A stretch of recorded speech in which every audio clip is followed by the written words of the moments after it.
Shalom adik kakak, apa kabarnya hari ini? Wah, semoga kita sehat selalu ya. Adik-adik sekolah minggu, tahu nggak ya hari ini kita memperingati hari apa? Iya, bener. Tapi kakak coba tanya dulu ya sama kakak-kakak sekolah minggunya, mana tahu mereka lupa ya kan dek?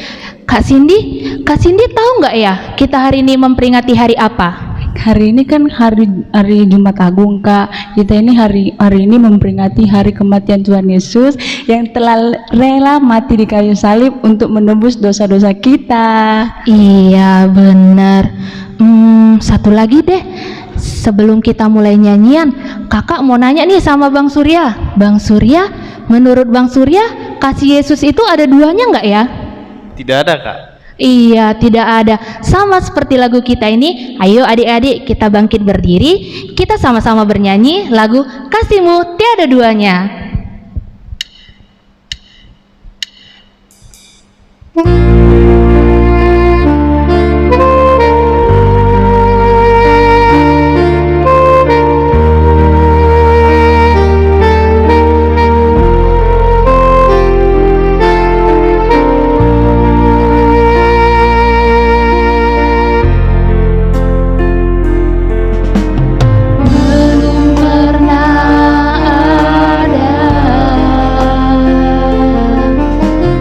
Kasih di dunia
Baik adik-adik, tadi kita sudah bernyanyi. Kini kita saatnya memulai ibadah kita. Kita persiapkan hati dan pikiran kita persiapkan buku ende kita persiapkan Alkitab kita akan memulai ibadah kita bernyanyi dari buku ende 449 ayat 1.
Marilah kita berdoa dengan nama Allah Bapa dan nama anaknya Tuhan Yesus Kristus dan nama Roh Kudus yang menjadikan langit dan bumi. Kita sama-sama mengucapkan, Ya Allah kasihanilah kami. Ya Allah kasihanilah kami orang yang berdosa ini. Amin. Hukum Taurat Allah bagi kita minggu ini, yaitu hukum Taurat titah ke-9 dan artinya. Marilah kita mendengarkan teman kita mengucapkannya. Titah ke-9, jangan mengucap saksi dusta terhadap sesamamu manusia. Maksudnya ialah kita harus takut serta kasih kepada Allah. Sebab itu janganlah kita mendustai, mengkhianati, memfitnah maupun bersaksi palsu, serta merendahkan martabat sesama manusia.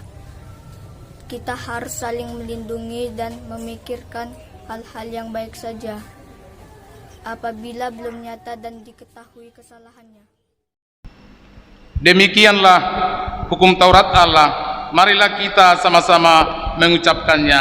Ya Allah Tuhan kami, kuatkanlah kami. Ya Allah Tuhan kami, kuatkanlah kami untuk dapat melakukan segala perintah-Mu. Amin.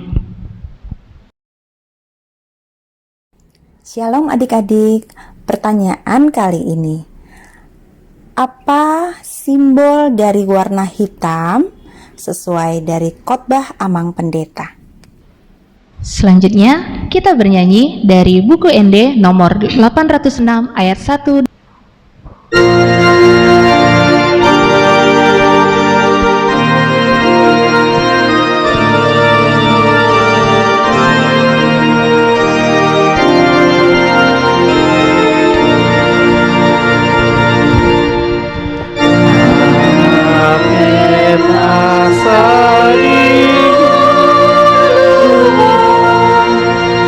Tuhan jaga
Marilah kita berdoa memohon pengampunan dosa kita.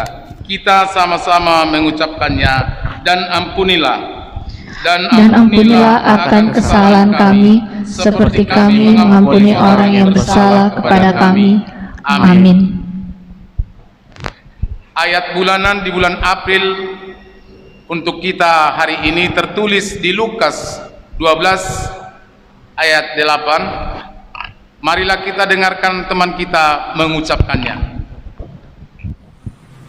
Ayat bulanan April Lukas 12 ayat 8. Aku berkata kepadamu, setiap orang yang mengakui aku di depan manusia, anak manusia juga akan mengakui dia di depan malaikat-malaikat Allah.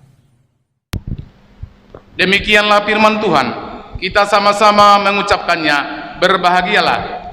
Berbahagialah orang yang mendengar akan firman Tuhan, serta menyimpannya semuanya di dalam hatinya.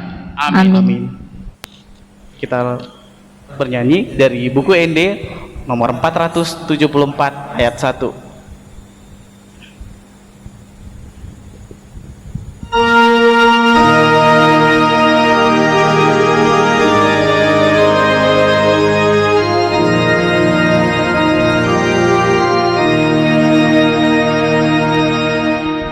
Ikut Yesus dulu aku, salahku iludong. Rapun Yesus uyawonan,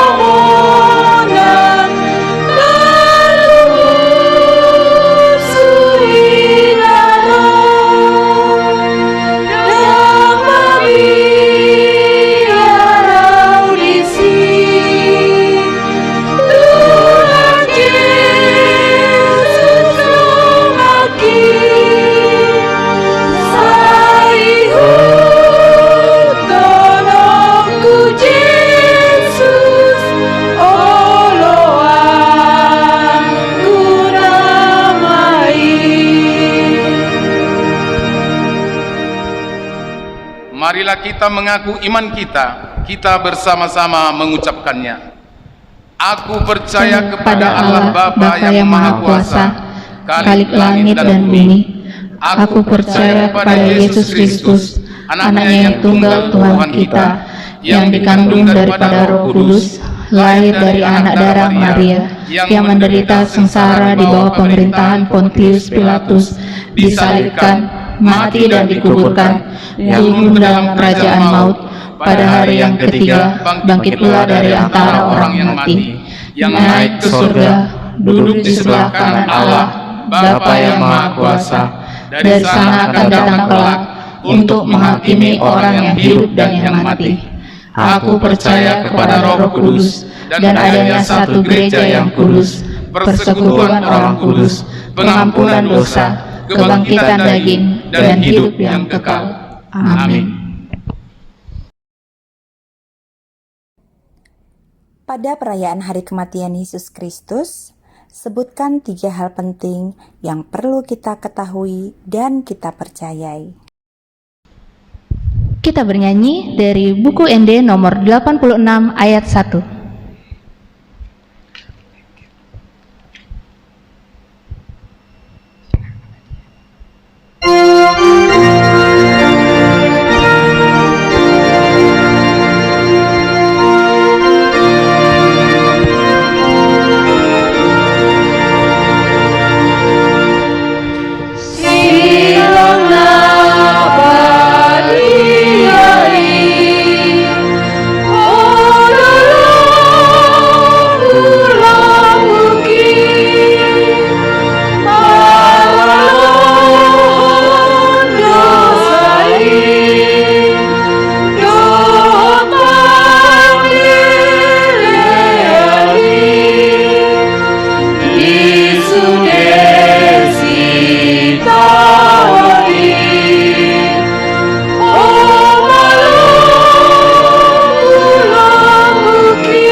Marilah kita bersatu di dalam doa.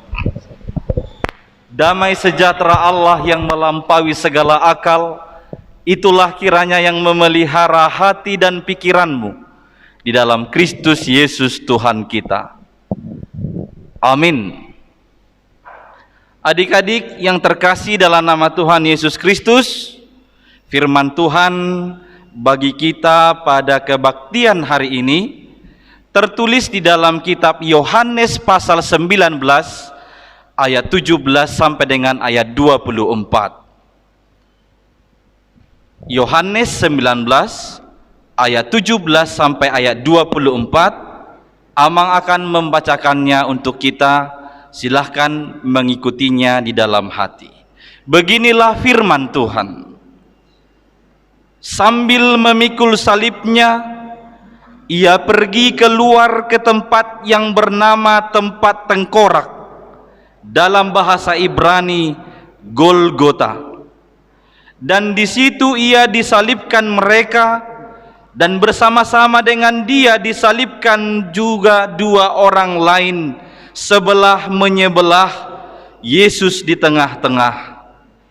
Dan Pilatus menyuruh memasang juga tulisan di atas kayu salib itu, bunyinya, Yesus orang Nazaret, Raja orang Yahudi. Banyak orang Yahudi yang membaca tulisan itu, sebab tempat di mana Yesus disalibkan letaknya dekat kota, dan kata-kata itu tertulis dalam bahasa Ibrani, bahasa Latin, dan bahasa Yunani. Maka kata imam-imam kepala orang Yahudi kepada Pilatus, jangan engkau menulis Raja orang Yahudi, tetapi bahwa ia mengatakan, aku adalah Raja orang Yahudi. Jawab Pilatus, apa yang kutulis tetap tertulis. Sesudah prajurit-prajurit itu menyalibkan Yesus, mereka mengambil pakaiannya, lalu membaginya menjadi 4 bagian, untuk tiap-tiap prajurit 1 bagian. Dan jubahnya juga mereka ambil. Jubah itu tidak berjahit, dari atas ke bawah hanya 1 tenunan saja. Karena itu mereka berkata seorang kepada yang lain, janganlah kita membaginya menjadi beberapa potong, tetapi baiklah kita membuang undi untuk menentukan siapa yang mendapatnya. Demikianlah hendaknya supaya genaplah yang ada tertulis dalam kitab suci. Mereka membagi-bagi pakaianku di antara mereka, dan mereka membuang undi atas jubahku. Hal itu telah dilakukan prajurit-prajurit itu. Demikian pembacaan firman Tuhan. Adik-adik sekolah minggu yang dikasihi oleh Tuhan Yesus Kristus, kalau adik melihat di depan ini, tutup altar kita ini berubah warnanya menjadi warna hitam. Semua di sini hitam. Baju amang pun hitam. Alkitab amang pun hitam. Ada apa dengan warna hitam ini? Amang mau minta adik-adik di rumah sekarang cari dan ambil dulu 1 benda berwarna hitam di rumah. Entah dari mana ambil, dari kamar, dari meja. Sekarang ambil dulu warna hitam, benda yang berwarna hitam. Ambilkan dari manapun, silakan diambilkan sekarang. Sudah diambil?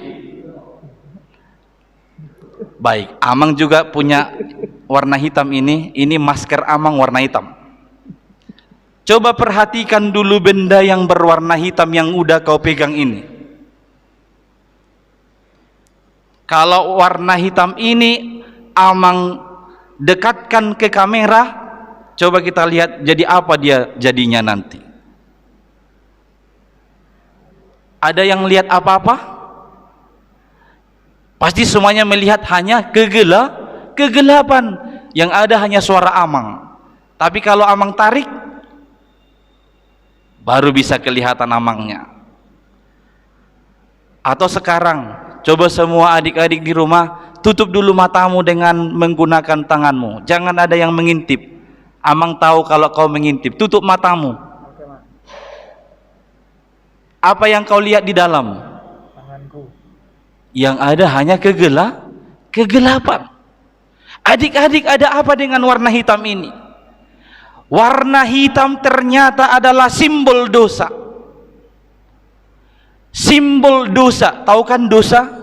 Dosa adalah segala sesuatu yang kita pikirkan, segala sesuatu yang kita simpan dalam hati, segala sesuatu yang kita ucapkan, dan segala sesuatu yang kita lakukan yang bertentangan dengan kehendak Tuhan Allah. Dosa adalah hal yang menghalangi kita sampai ke kerajaan Allah. Adik-adik, kalau kita tidak sampai ke kerajaan Allah, berarti tidak ada lagi kebahagiaan yang kita peroleh. Yang ada hanya duka cita. Warna gelap ini, kalau adik-adik pernah perhatikan, ini sering dipakai kalau ada orang meninggal, maka semua yang datang itu pakai warna hitam. Maka warna hitam ini juga simbol kematian. Maka mengapa sekarang semuanya serba hitam? Karena hari ini kita sedang memperingati hari kematian Tuhan Yesus Kristus. Yesus Kristus mati di kayu salib. Hari ini di Jumat Agung ini kita memperingati Yesus yang disalibkan dan mati. Mati demi apa? Mati demi keselamatanku dan demi keselamatan kalian semuanya. Yesus disalibkan dan mati, itu adalah wujud nyata cinta kasih Allah bagi kita semua. Itu sebabnya ketika kita sekarang melihat salib, dari salib itu ada suara yang berkata, I love you. Yesus berkata, I love you. Aku mengasihi kamu. Aku mencintai kamu. Itulah suara yang kita dengar dari salib Yesus Kristus yang disalibkan di Bukit Golgata itu. Maka adik-adik, pada hari ini, di perayaan hari kematian Yesus Kristus ini, kita mau memperhatikan ada 3 hal penting yang perlu kau ketahui. Ada 3 hal penting yang perlu kau percayai. Apa itu? Yang pertama, Yesus benar-benar disalibkan. Ini bukan dongeng, ini bukan hayalan, ini bukan cerita yang dibuat-buat atau dikarang-karang. Bahwa Yesus Kristus benar-benar disalibkan. Firman berkata, Yesus disalibkan di Bukit Golgata. Golgata artinya tempat tengkorak. Adik-adik sebutkan dulu di rumah. Golgata artinya tempat tengkorak. 2, 3, ya. Golgata artinya tempat tengkorak. Ya. Yesus disalibkan di Bukit Golgata, di tempat tengkorak. Kemudian disebutkan Yesus disalibkan tidak sendiri. Ada 2 penjahat lain di sebelah menyebelah. Di kanannya ada 1, di kirinya ada 1. Kemudian Yesus di tengah disalibkan. Itu bukti dia benar-benar pernah disalibkan. Karena ada juga 2 penjahat yang lain di sebelahnya. Kemudian disebutkan lagi, pada salib Yesus itu di atasnya ada dituliskan INRI. Inilah raja orang Yahudi. INRI itu adalah tanda atau tulisan yang dibuatkan oleh Pilatus katanya. Ditempel di atas salibnya. Inilah raja orang Yahudi. Dia orang Nazaret, raja orang Yahudi. Kemudian disebutkan salib Yesus itu letaknya dekat dengan kota. Itu artinya apa? Pasti ada banyak orang yang melihat salib itu. Pasti ada banyak orang yang menyaksikan Yesus Kristus benar-benar disalibkan. Maka adik-adik, yang pertama yang perlu kau tahu dan percaya adalah Tuhan Yesus kita itu benar-benar disalibkan. Dia tidak digantikan. Yesus yang dibaptis oleh Yohanes itu yang disalibkan. Yesus yang membuat mujizat, memberi makan 5.000 orang dari 5 roti dan 2 ikan, itu yang disalibkan. Yesus yang membuat mujizat, mengubah air menjadi anggur, itu yang disalibkan, bukan yang lain. Jadi sekali lagi, Tuhan Yesus benar-benar disalibkan. Yang kedua, Yesus dipermalukan. Yesus sudah lelah, dia memikul salib dari bawah sampai ke atas bukit Golgota. Dia sudah berjalan tertatih-tatih, masih dicambuk, dipukul, ditendang, didorong. Itulah yang dialami oleh Tuhan Yesus Kristus ketika dia berjalan menuju bukit Golgota. Kemudian disebutkan, tidak hanya itu, pakaian Yesus mereka ambil, kemudian dikoyak-koyak, dibagi 4, dibagi kepada prajurit-prajurit. Kemudian ada lagi jubahnya, itu pun diambil, kemudian mereka mengundinya. Semuanya itu adalah hal-hal yang mempermalukan Tuhan Yesus. Adik-adik tahu enggak? Seharusnya kau di situ. Seharusnya kita yang dicambuk. Seharusnya kau yang memikul salib itu. Seharusnya kau yang ditendang dan yang dicambuk pada saat itu. Seharusnya kau yang dipermalukan karena dosa-dosamu. Tapi karena cinta Allah yang besar, dia merelakan Yesus Kristus yang dipermalukan. Dia merelakan anaknya Yesus Kristus yang berjalan tertatih kesakitan. Dia merelakan Yesus Kristus yang dicambuk dan mati di kayu salib. Sekali lagi, itu karena dia sangat mencintaimu. Itu karena Tuhan sangat mencintai kita. Dan yang ketiga ini yang terakhir, lewat firman ini kita tahu firman Tuhan itu dapat dipercaya. Disebutkan tadi jubahnya tidak ikut dikoyak, tapi diundi. Itu tidak kebetulan. Itu sudah lama diberitakan. Sebelum zaman Yesus sudah diberitakan bahwa nanti anak manusia jubahnya akan diundi. Itu digenapi dengan perbuatan prajurit-prajurit itu. Ini bukti firman Tuhan itu selalu dapat dipercaya. Apa yang disebutkan firman Tuhan itu tidak bermain-main, itu tidak bohongan, tapi itu dapat dipercaya dan itu akan terjadi seperti apa yang diberitakan oleh firman itu. Maka adik-adik, dengan mengetahui berita tentang kematian Yesus Kristus pada hari ini, harusnya kita sudah lebih takut melakukan dosa. Harusnya kita berhenti melakukan dosa. Karena perbuatan dosa kita harus menerima maut, kita harus menerima kematian dan siksaan seperti yang dialami oleh Tuhan Yesus Kristus itu. Maka sekali lagi, buah mengetahui berita kematian Yesus, berhentilah berdosa, berhentilah memikirkan, menyimpan dalam hati, mengucapkan dan melakukan hal-hal yang bertentangan dengan kehendak Tuhan Allah. Amin, kita berdoa. Terima kasih ya Allah atas cinta kasih-Mu yang besar, yang telah menganugerahkan anak-Mu Yesus Kristus mati di kayu salib hanya demi keselamatan kami semua. Ya Tuhan, tolonglah kami anak-anak-Mu supaya kami benar-benar menghidupi pengorbanan anak-Mu Yesus Kristus, sehingga kami takut melakukan dosa, kami berhenti melakukan dosa, kami berhenti melakukan hal-hal yang bertentangan dengan kehendak-Mu. Tolonglah kami benar-benar menghargai dan mensyukuri pengorbanan-Mu demi keselamatan kami.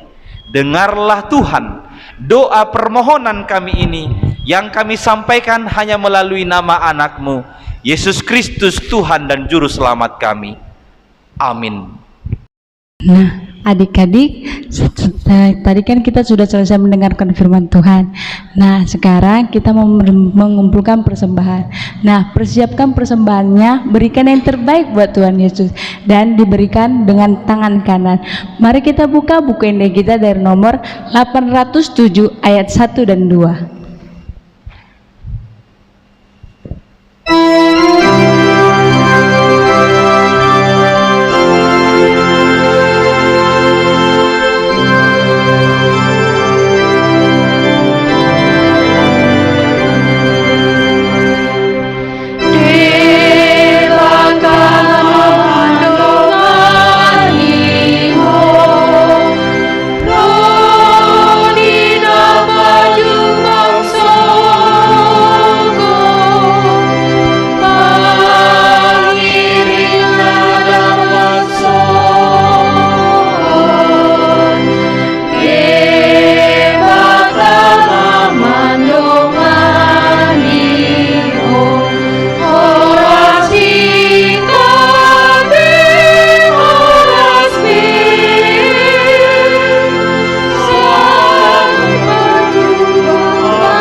Marilah kita berdoa.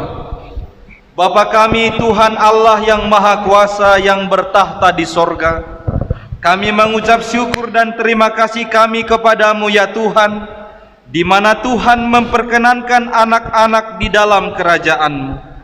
Di sini kami menyampaikan persembahan kami, kiranya Tuhan menerimanya untuk kemuliaan nama-Mu.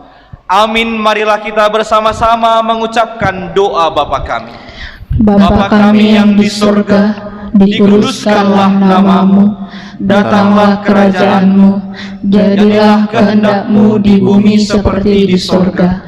Berikanlah kami pada hari ini makanan kami yang secukupnya, dan ampunilah kami akan kesalahan kami, seperti kami juga mengampuni orang yang bersalah kepada kami.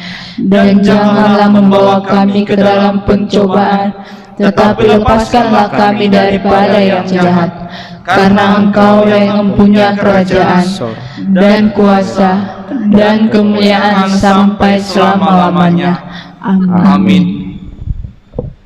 Tuhan memberkati engkau dan melindungi engkau. Tuhan menyinari engkau dengan wajah-Nya dan memberi engkau kasih karunia. Tuhan menghadapkan wajah-Nya kepadamu dan memberi engkau damai sejahtera.